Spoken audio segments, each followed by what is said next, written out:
Welcome back to Coins World, your go-to channel for everything related to coin collecting, rare finds, and numismatic history. If you're new here, make sure to subscribe and hit that notification bell so you don't miss any of our in-depth coin discussions. Today, we are diving deep into the history, significance, and details of the 1980 Washington quarter dollar. This video will cover everything you need to know about this iconic coin, from its origins and mint marks to composition, design changes, era varieties, and how to determine its value in the collector's market. So sit back, relax, and let's explore the fascinating world of the 1980 Washington quarter dollar. To understand the 1980 Washington quarter dollar, we must first go back to the origins of the Washington quarter itself. The Washington quarter was first introduced in 1932 to commemorate the 200th anniversary of George Washington's birth. The design was based on a bust of Washington created by French sculptor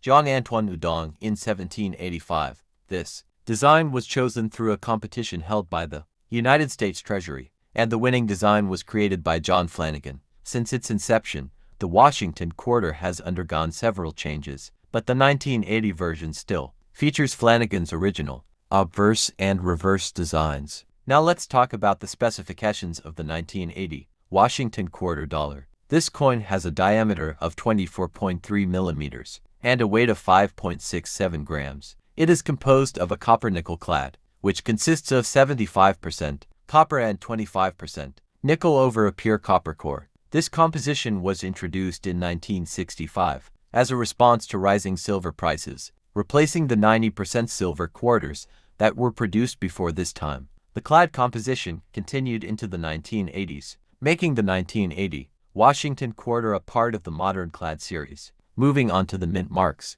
the 1980 Washington quarter dollar was struck at 3 different U.S. mint facilities: Philadelphia, Denver, and San Francisco. Coins minted in Philadelphia bear no mint mark, which was standard practice at the time. However, in 1980, the Philadelphia Mint began adding a P mint mark to its quarters for the first time, marking a historic change in U.S. coinage.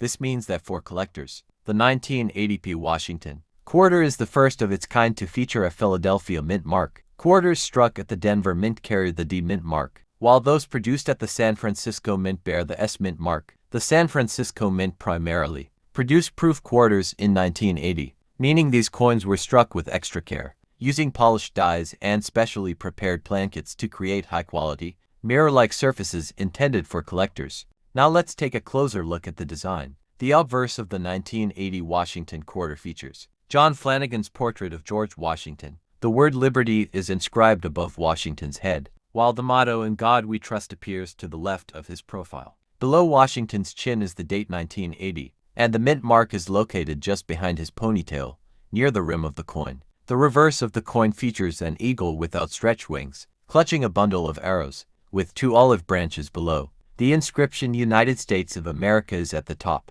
while "E Pluribus Unum" is positioned just above the eagle. The denomination quarter dollar is found at the bottom. When it comes to errors and varieties, the 1980 Washington quarter dollar has a few notable errors that collectors seek. Some of these errors include off-center strikes, broad strikes, double dies, and clipped plankets. One of the most valuable errors found on the 1980 Washington quarter is the doubled die obverse, where slight doubling can be seen in the inscriptions or Washington's profile. Another sought-after error is the misaligned die, which occurs when the dies are not properly aligned during striking, resulting in an off-center appearance. Quarters with these types of errors can be worth significantly more than their face value, depending on their rarity and condition. Speaking of value, the worth of a 1980 Washington quarter dollar depends on several factors, including its mint mark, condition, and whether it has any errors. In circulated condition, most 1980 Washington quarters are worth only their face value of 25 cents. However,